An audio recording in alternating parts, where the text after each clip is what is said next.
अस्सलाम वालेकुम dear fellows. उम्मीद है आप सब खैरियत से होंगे। ये अल्हम्दुलिल्लाह रबीउल सानी का महीना है।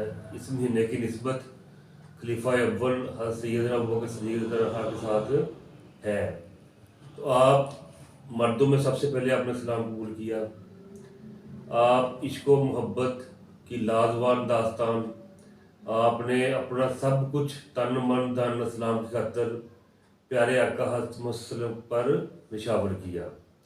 एक गज़वा में जब आसलम ने गज़वे के लिए डोनेशन की अपील की तो हज़रत उमर फ़ारूक रज़ियल्लाहु अन्हु अपने घर का आधा सामान ले आए और उन्हें था कि आज मैं हज़रत अबू बकर सिद्दीक़ से बढ़ जाऊंगा।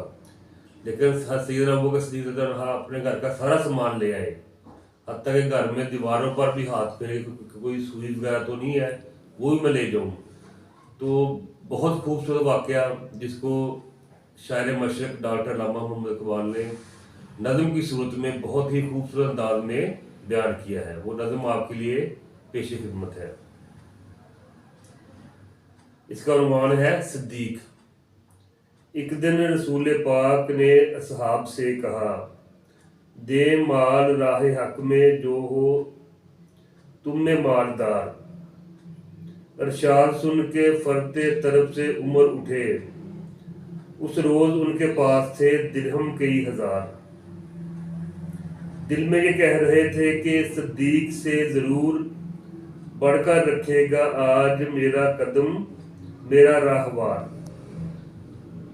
लाके गरज के माल रसूल अमी के पास इसार की है दस्ते नगर इब्तदाए कार।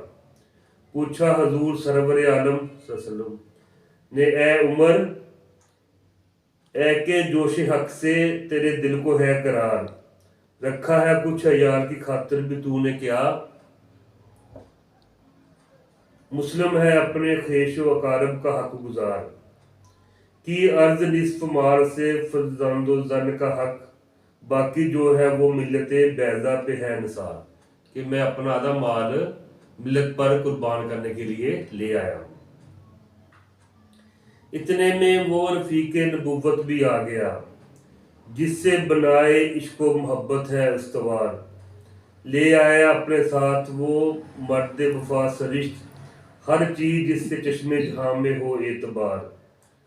मिलके यमीन व दरहम व दिनार व रख्त व जिन्स, इस पे कमर सिमो शितर व कातर व हमार। बोले हजूर सल्लल्लाहु चाहिए फिक्रे अयाल भी, कहने लगा वो इश्को हब्बत का राजदार। ऐ तुझसे दीदा माहो अंजम फरोगीर, ऐ तेरी जात बासे तकवीन रोजगार।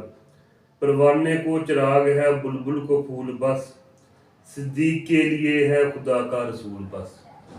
यानी आपने अपना सब कुछ इस्लाम की खातिर प्यारे आका हज़रत वसल्लम के कदमैन शरीफैन पर निशावर कर दिया। और आप सिलसिला नक्शबंदिया के पेश इमाम हैं। तो हम सबको आपके तरीक़ेकार पर चलना चाहिए। अपना सब कुछ हर वक्त इस्लाम की खातिर कुर्बान करने के लिए तैयार रहना चाहिए। वस्सलाम।